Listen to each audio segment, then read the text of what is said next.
Kapan waktu makan terbaik? Waktu makan terbaik, kalau kita nanti bahas bagaimana sains menjelaskan itu dan bagaimana Nabi menjelaskan itu, maka waktu makan terbaik adalah saat matahari terbit dan sebelum matahari tenggelam. Itu waktu makan terbaik.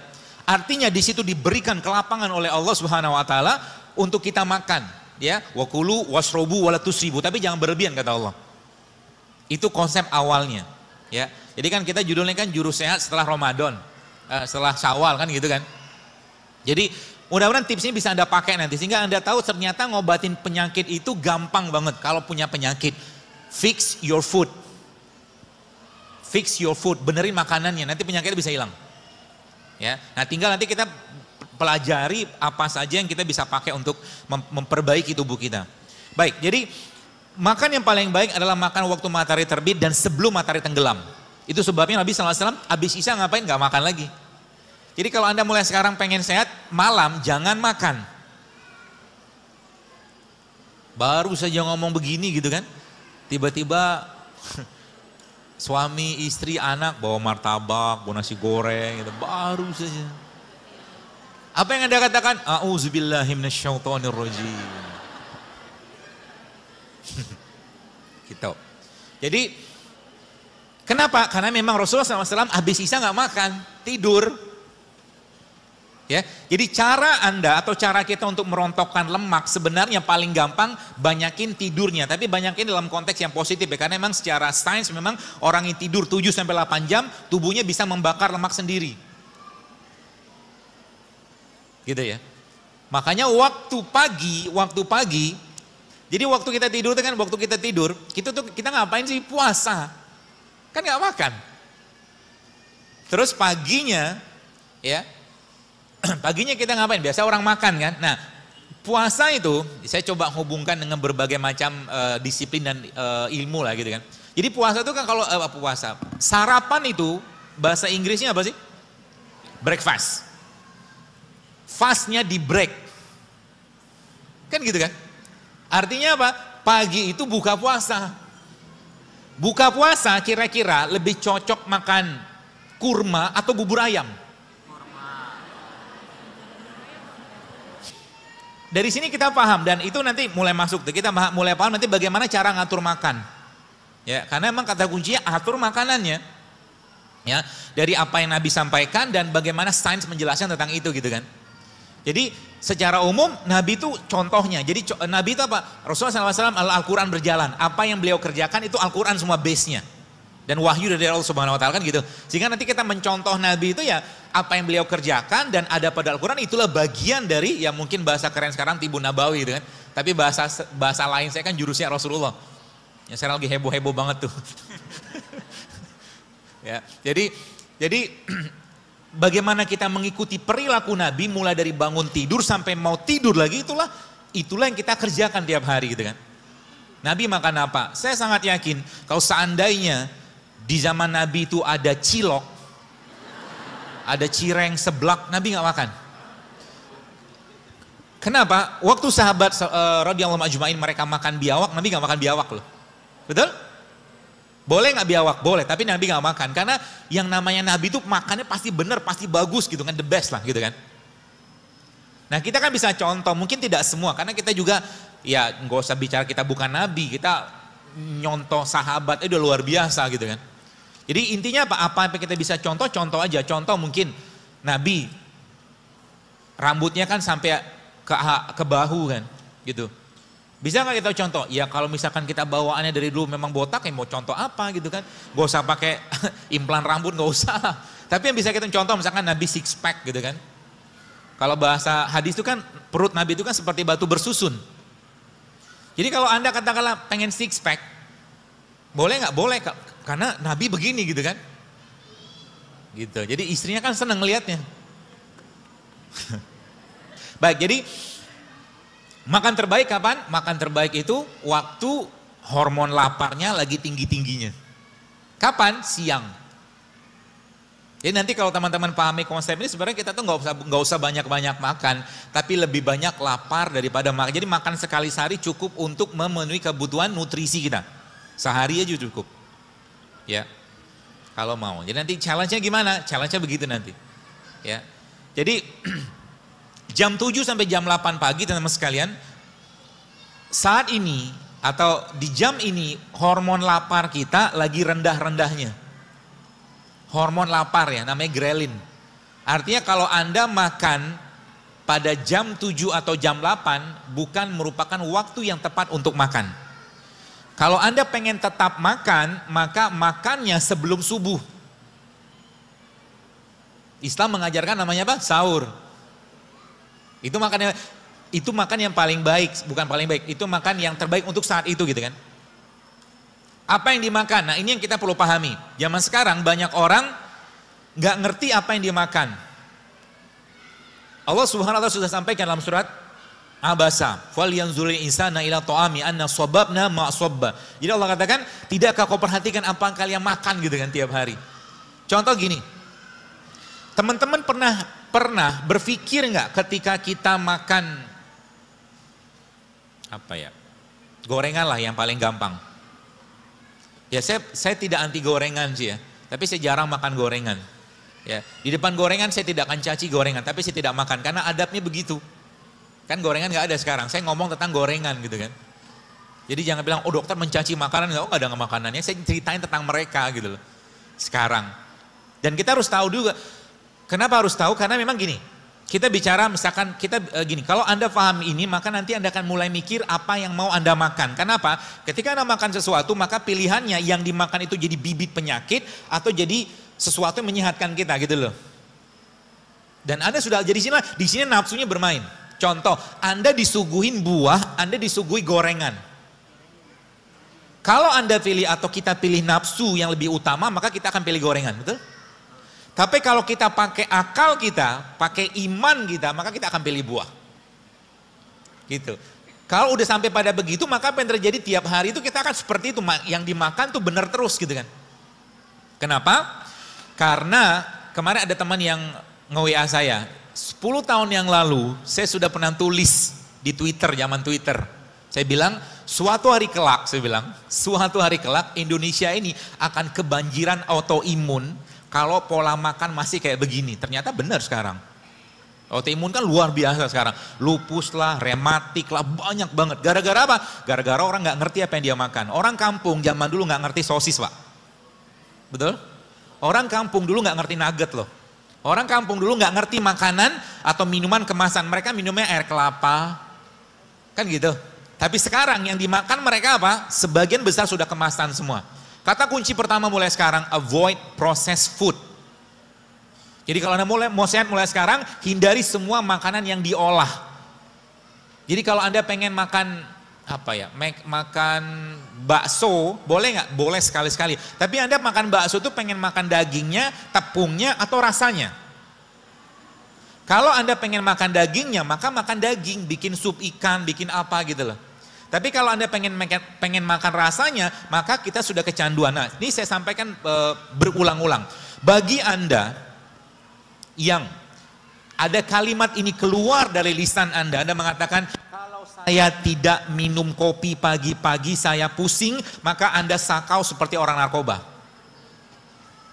Jadi makanan itu juga bisa memberikan kecanduan seperti halnya obat dan alkohol. Sama dia. Kalau pagi-pagi saya tidak minum teh, maka saya bisa lemes. Kalau udah kayak begini kata-kata yang keluar, maka bisa dipastikan kita sudah, kalau bahasa saya sudah sakau, udah kecanduan dengan makanan atau minuman tadi. Ya, maka dari sini kita akan belajar bagaimana cara mengatasinya. Cara mengatasinya dan yang penting sih pola sebenarnya. Kalau polanya paham nanti teman-teman bisa memilih-milih apa yang harus dimakan, apa yang harus diminum. Ya, jadi kunci pertama adalah bahwa semua isi badan kita ini yang ngolah siapa? Yang ngolah perut. Maka kata kuncinya ada di perut. Kalau kita bicara di perut teman-teman sekalian, maka ada 3 poin yang Anda perlu pahami di perut. Perut itu obatnya apa? Puasa, yang pertama. Perut itu obatnya apa? Prebiotik, yang kedua. Perut itu obatnya apa? Probiotik.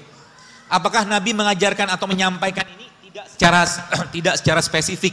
Tapi Nabi menunjukkan pola-pola itu gitu. Dan kita contoh itu. Contoh misalkan kalau Anda yang pernah buat air rendeman kurma. Air rendeman kurma itu apa sebenarnya? Kurma itu prebiotik. Kurma prebiotik. Dan pernah saya sampaikan bahwa kalau Anda pengen makan buah dan sayur, maka makanlah semuanya. Contoh, Anda misalkan pengen makan semangka. Semangka itu dari bagian kulit hijaunya sampai bijinya sampai dagingnya bermanfaat semua. Ya. Kalau kedondong gimana dok? Gitu kan. Kedondong sih saya belum dapat datanya, tapi kalau semangka itu sangat bagus. Ya, bijinya bagus, bahkan bijinya bisa dipakai untuk membantu kesuburan pria dan wanita. Anggur juga sama. Ya, anggur itu bijinya itu punya minyak, yang minyak itu dia berperan sangat baik untuk melenturkan pembuluh darah kita, jantung semua. Itu minyak biji anggur namanya. Jadi apa-apa yang Allah ciptakan itu semuanya pasti bermanfaat. Kenapa sekarang apa tuh namanya ya, TBC banyaknya luar biasa? Karena kuman TBC itu habitatnya di tanah. Kuman TBC habitatnya, ketika tanahnya terganggu maka dia cari tempat yang lain. Jadi sebenarnya kuman itu jangan dimusuhin. Ajak kenalan, silaturahim, ngobrol gitu kan. Maksudnya gimana? Gini, kalau Anda ketemu dengan, jadi jangan takut, kita tuh jangan fobia banget sama kuman gitu loh. Tidak pada ranah operasi atau rumah sakit, ini ranah umum ya. Contoh gini, ada anak orang kaya ya, dia tiap hari tuh kalau mau makan mau apa cuci tangan pakai sabun antiseptik. Pokoknya dikit-dikit sabun antiseptik. Itu yang pertama. Terus ada anak orang yang biasa-biasa aja, kalau mau makan cuci tangan pakai air gitu aja. Kalau dua anak ini saya ajak makan rujak pinggir jalan, kira-kira yang diare yang mana? Yang kaya kan? Kenapa? Karena yang kaya ini banyak bakteri di sini dia yang disingkirkan. Maka cara paling baik Anda untuk mengenali bakteri atau memperkenalkan bakteri adalah makan itu. Jika memungkinkan dengan tangan maka makanlah dengan tangan. Termasuk kalau Anda pengen mendapatkan atau mencurahkan kasih sayang kepada anak, maka sebelum makanan itu Anda suapi, Anda buntel-buntelin dulu. Karena di sini ada enzimnya. Islam mengajarkan dengan sebuah konsep yang luar biasa. Maka ketika bayi lahir, apa yang dikerjakan? Rasul mengajarkan bayi itu dikenalkan enzim bapaknya. Karena kan 9 bulan dia udah kenalan sama enzim ibunya kan. Maka Nabi mengajarkan ada namanya tahnik. Tahnik itu proses pengenalan enzim dan sebuah mungkin biotik yang luar biasa yang ada pada tubuh bapaknya. Terutama di mulutnya. Gitu kan. Jadi dengan mengunyah kurma, kemudian diambil bagian serpihan yang lembut tadi, diletakkan di bagian, itulah bentuk vaksinasi islaminya gitu kan. Itu luar biasa, ada teman saya meliti dan dia kaget luar biasa karena itu termasuk kategori vaksinasi, apa ya dia bilang, terus saya lupa istilah medis gitu lah. Tapi itu dahsyatnya luar biasa gitu kan. Kalau kita bicara tentang perut tadi, kata kuncinya apa? Kata kuncinya ada pada perut. Maka kalau bicara perut teman-teman sekalian, yang perlu Anda yang perlu Anda pikirkan adalah bagaimana Anda menyenangkan isi perutnya. Cara menyenangkan perut kita sebenarnya tidak bukan dengan cara apa? Mulailah lebih sering laparnya daripada kenyangnya. Mulai sekarang. Terutama bagi Anda yang pertama, ada rulesnya sebenarnya. Rules pertamanya adalah Anda yang berat badan Anda di atas rata-rata, which is itu overweight atau obese. Yang pertama. Yang kedua, Anda yang punya banyak masalah kesehatan. Mark Twain katakan, dia kata a little starvation, dia katakan sedikit lapar itu jauh lebih baik daripada obat manapun. Kenapa? Baik, saya cerita begini. Biar gampang dicerna. Saya punya harimau, contoh aja fiktif. Harimau ini kalau satu hari saya kasih 10 kg daging untuk makan tiap hari. Lalu pada satu hari harimau tadi teman-teman sekalian, saya nggak kasih 10 kg daging, tapi harimau tersebut saya kasih cuma 1 kg daging saja. Artinya ada sekitar 90% kalorinya dia, nutrisi dia yang saya batasin. Apa yang terjadi? Yang terjadi adalah harimau saya tadi saya bawa ke kerumunan orang. Apa yang akan berlaku? Yang akan berlaku adalah harimau tadi pasti akan makan orang, kan gitu. Tubuh kita juga sama. Nanti Anda akan mulai paham kenapa olahraga terbaik itu justru malah saat berpuasa. Saat perut Anda lapar maka olahragalah. Kenapa? Karena tubuh kita, bahasa saya itu berubah menjadi singa lapar. Singa lapar, kalau singa lapar maka apa yang terjadi? Dia akan menguras atau dia akan mengambil bagian-bagian energi yang nggak kepake atau lebih gampang dipakai. Bagaimana polanya begini? Polanya begini. Ketika kita bicara tentang apa yang masuk dalam tubuh kita teman sekalian, maka kalau Anda makan nasi, nasi itu isinya apa sih? Karbohidrat. Karbohidrat glukosa. Kalau nggak kepake, maka dia akan dimasukkan atau diubah menjadi namanya glikogen. Oke, diubah menjadi glikogen. Kalau glikogen yang nggak kepake, maka dia akan diubah menjadi lemak. Jadi kalau Anda makan, ada orang tanya, dokter saya kan nggak makan lemak, benar. Tapi Anda makan nasi kan? Karena nasi yang dimakan berubah jadi lemak. Jelas ya? Nah, si lemaknya ini disimpan di mana? Disimpan di liver. Maka kita mengenal ada nama istilah fatty liver. Oke? Nah, ini yang si glikogennya ini disimpan di jaringan. Kalau Anda, saya mengistilahkan ini sebagai freezer sama kulkas. Jadi kalau nanti teman-teman tahu konsep ini sebenarnya banyak penyakit-penyakit seperti PCO, endometriosis, kolesterol bisa hilang dengan ini coba. Asal mau aja. Mau apa?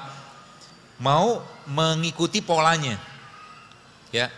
Nah, jadi kalau kita bicara tentang kulkas atau freezer atau chiller, kalau ibu-ibu atau bapak-bapak nyimpan makanan lebih gampang di defrost. Defrost itu dihilangkan bekunya tadi, produk makanan yang ada di freezer atau yang di kulkas. Kan yang di freezer lebih susah yang di freezer.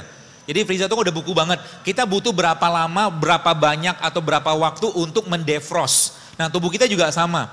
Jadi ketika seandainya Anda punya penyakit, ini keywordnya ya, Anda punya penyakit yang tidak hilang-hilang juga dengan herbal, dengan apapun obatnya, maka kata kuncinya apa? Lamain puasanya. Paham ya? Lamain puasanya. Dan puasa adalah bentuk yang luar biasa. Ya, dari sebuah bentuk, makanya sebenarnya kalau ada kata-kata dalam surat Al-Baqarah yang kita sering baca di Ramadan, wa in tasumu khairul lakum in kuntum ta'lamun. Kata Allah, dan puasa itu jauh lebih baik bagimu jika engkau mengetahuinya. Maka kata kuncinya apa? Kata kuncinya misalkan nih kita puasa. Ini saya kasih langsung clue-nya ya. Anda puasa, misalkan puasa Senin Kamis atau puasa Daud atau puasa Ayam Ubid gitu kan. Sahur jam 4 misalkan. 4 ke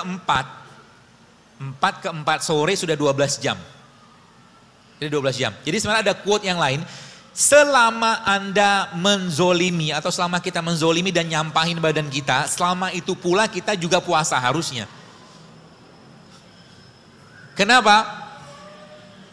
Mungkin teman-teman gak mikir ya, belum mikir gitu kan. Tubuh kita itu organ yang sangat sensitif. Anda mungkin akan ketemu dengan anak-anak yang tiba-tiba gara-gara makan udang satu potong langsung muncul alergi, ada gak? Makanan yang kita makan bukan cuma jadi kalori, bukan jadi sel, bukan jadi otot, tapi dia juga akan menjadi bagian dari gen tubuh kita. Artinya apa? Kenapa sekarang banyak laki-laki perempuan ketika mereka sudah menikah, susah punya anak? Karena sebelum menikahnya dia, ngapain? Nyampah kalau bahasa saya. Nanti kalau Anda misalkan lagi apa ya, perutnya lagi bermasalah, sebenarnya sepotong kecil tape itu bagus banget. Di samping tempe juga bagus. Tempe juga probiotik. Ya. Jadi yang pernah saya share di IG kemarin itu, ketika prebiotik ketemu probiotik, maka bahagianya luar biasa mereka. Sudah ada nyobain belum? Tempe di jus sama kurma. Enak Pak. Kok nyeleneh gini? Ya begitulah nyeleneh. Ya, nyeleneh tapi yang bagus gitu kan. Jadi ketika tempe ketemu kurma, maka Anda sedang mengawinkan prebiotik sama probiotik. Dan gak usah makan banyak-banyak. Jadi pagi-pagi sarapannya udah cukup sebenarnya. Kenapa? Kurma, prebiotik kan. Ada gula nggak? Ada. Tempe, probiotik, kan fermentasi, ada protein? Ada. Jadi ketika kurma ketemu tempe, ada nggak sih? Jadi ketika tempe ketemu kurma, Itu the best. Dan makan tempe itu paling baik dalam kondisi tempe yang mentah. Jadi pagi-pagi sarapannya, kok aneh begini, coba aja kerjain. Nanti seminggu aja Anda kerjakan, Anda akan merasakan badan yang jauh lebih sehat. Serius. Ilmu begini emang gak diajarin di sana, di fakultas gak diajarin.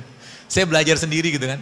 Mencoba merangkum-rangkum bagaimana konsep Islam dan bagaimana sains menjelaskan tentang itu. Jadi nanti pagi-pagi, apa yang Anda kerjakan? Yang Anda kerjakan pagi-pagi, Anda minum teh rempah pagi-pagi. Teh rempah itu contohnya apa? Ketumbar, kayu manis, jahe juga termasuk rempah lah ya. Atau mungkin teh kunyit gitu kan. Boleh diimpus, boleh dikasih air panas. Habis itu Anda makan apa? Makan kurma, 3 butir aja. Ya, nggak usah banyak-banyak. Lalu habis itu Anda makan tempe. Jadi nyamilnya tempe sama kurma.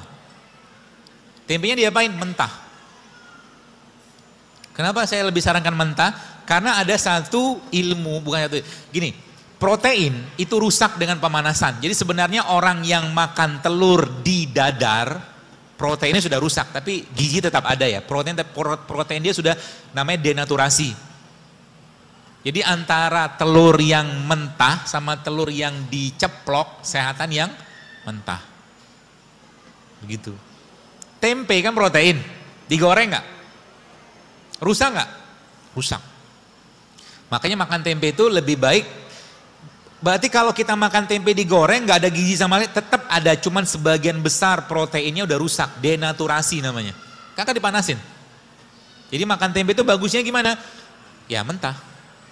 Gitu kan? Seperti itu. Lalu yang kedua apa? Kalau Anda punya kacang-kacangan di rumah, maka mulai sekarang biasakan untuk makan kacang-kacangan. Kurmanya, ada kurma nggak, Wi? Wi, nggak ada kurma ya? Ya, saya lupa bawa lagi tadi. Tapi nggak apa-apa deh. Ada beberapa jenis kacang-kacangan, jadi teman-teman catat ya. Ada beberapa jenis kacang-kacangan, dan kalau Anda tahu kacang-kacang ini teman-teman sekalian, Anda akan pasti akan apa ya? Jatuh cinta banget. Pertama, almond ya. Almond ini salah satu kacang yang terbaik. Dan mulai sekarang jangan bilang lagi almond itu mahal.